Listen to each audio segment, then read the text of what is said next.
নীলফামারী জেলায় আপনার দারোয়ানি টেক্সটাইল মিলের জমি সংলগ্ন 25 একর জায়গা আমাদের জেলা প্রশাসক মহোদয় এই চীন মৈত্রী হাসপাতালের জন্য বরাদ্দ করেছেন। এই জায়গাটুকু আমরা সরজমিনে দেখেছি।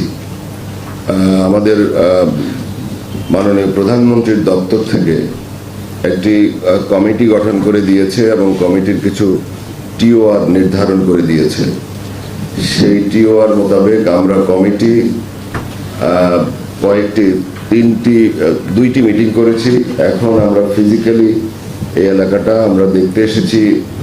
এখানের আমাদের যে বিভাগীয় কমিশনার মহোদয় এবং জেলা প্রশাসক এবং প্রশাসনের আমরা কর্মকর্তা যারা তথ্যপত্র দিয়ে আমাদেরকে সহযোগিতা করতে পারেন তাদের সাথে আমরা বিস্তারিত আলোচনা করেছি।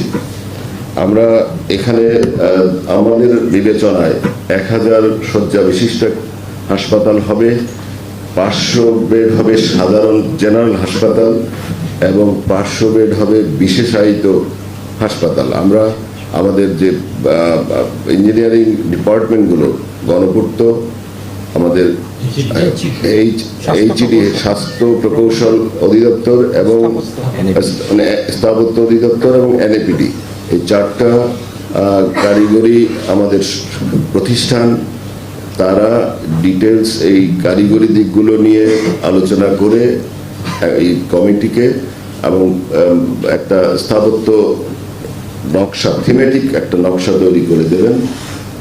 আমরা আশা করি সবগুলো আমাদের যে টিওআর গুলো নির্ধারণ করা হয়েছে এই টিওআর অনুসারে আমরা মোটামুটি আমাদের কমিটির সুপারিশমালা আমরা তৈরি করছি। আমরা আশা করি ইনশাআল্লাহ আমরা আগামী 16 তারিখের মধ্যে, আমাদের টাইম লিমিট 16 তারিখ পর্যন্ত, ইনশাআল্লাহ আমরা 16 তারিখের মধ্যে মাননীয় প্রধানমন্ত্রীর দপ্তরে আমাদের এই কমিটির রিপোর্ট আমরা দাখিল করতে পারবো।